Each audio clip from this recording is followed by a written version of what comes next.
हमारी संस्कृति, हमारे संस्कार सदा रहें हमारे साथ। सब्सक्राइब करें तिलक। पितामह, मुझे संजीवनी मंत्र की सिद्धि का वरदान दीजिए। भार्गव, संजीवनी विद्या और मंत्र से दूसरों का भला होता है, अपना नहीं। अपने भले के लिए कुछ मांगो। विधाता, मैं ऋषि हूं।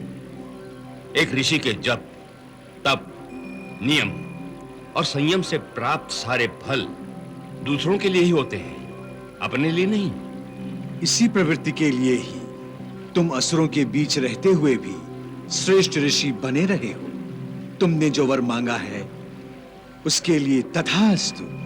प्रणाम ब्रह्मदेव। जब असुर सम्राट बलि का राज्याभिषेक हो रहा था, तब असुर कुल गुरु भार्गव शुक्राचार्य पुनः तपोबल अर्जित करने के लिए कठोर तपस्या में लीन थे और उनकी तपस्या से प्रसन्न होकर ब्रह्मदेव उनके सामने प्रकट हुए। ओम ब्रह्मणे नमः। भार्गव,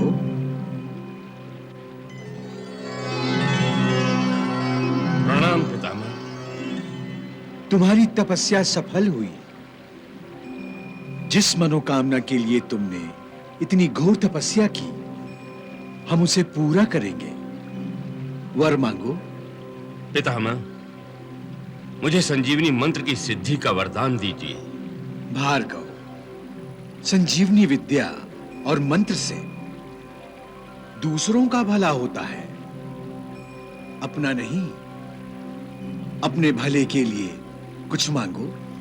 विधाता, मैं ऋषि हूं। एक ऋषि के जप, तप, नियम और संयम से प्राप्त सारे फल दूसरों के लिए ही होते हैं, अपने लिए नहीं। इसी प्रवृत्ति के लिए ही तुम असुरों के बीच रहते हुए भी श्रेष्ठ ऋषि बने रहे हो। तुमने जो वर मांगा है उसके लिए तथास्तु। प्रणाम ब्रह्मदेव।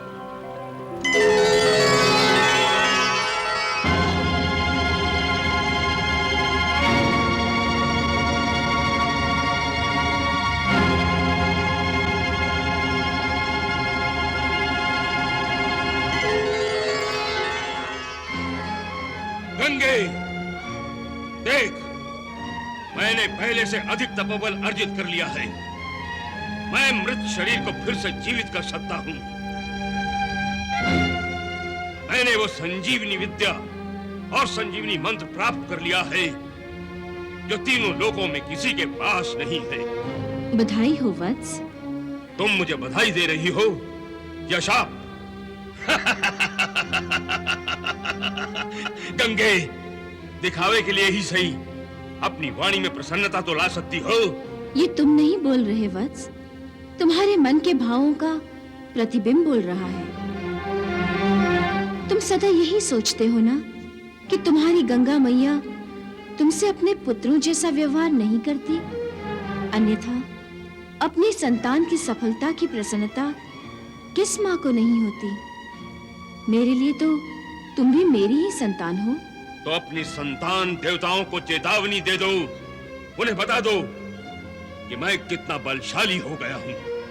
संतान को बल और शक्ति माँ ही प्रदान करती है। माँ ही संतान को मनोबल देती है।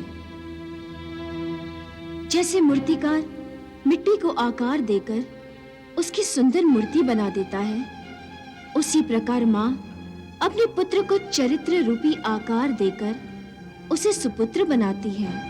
तुम मुझे सुपुत्र कहोगी या कुपुत्र? संजीवनी विद्या का दुरुपयोग करोगे तो सुपुत्र कैसे कहलाओगे? सुनो गंगे, मैं संजीवनी विद्या का उपयोग असुरों के लिए, केवल असुरों के लिए ही करूंगा। विष्णु ने छल करके समुद्र मंथन से निकले अमृत को केवल देवताओं में बांटकर असुरों को अमर होने से वंचित कर दिया था। मैं अपनी संजीवनी विद्या के माध्यम से असुरों को अमर बना दूंगा। वत्स, तुम्हारी दृष्टि में क्या ये संजीवनी विद्या का सदुपयोग होगा? ये स्मरण रखो वत्स, किसी भी विद्या का दुरुपयोग न केवल विद्या का, विद्या के साथ साथ उस विद्यापति का भी नाश कर देता है। यही सुनना चाहता था मैं, यही सुनना चाहता था मैं। तुम्हारे शब्दों की आड़ में छिपी चेतावनियों को सुनने का अभ्यास सा हो गया है मुझे गंगे। चेतावनी और सावधानी में अंतर होता है। सावधान तो मैं तुम्हें करता हूं गंगे। समय आ गया है तुम्हारे स्वर्गलोक को छोड़कर पाताल लोक में आने का, और ये शुभ कार्य मेरे ही हाथों होगा। यशस्वी भव पुत्र।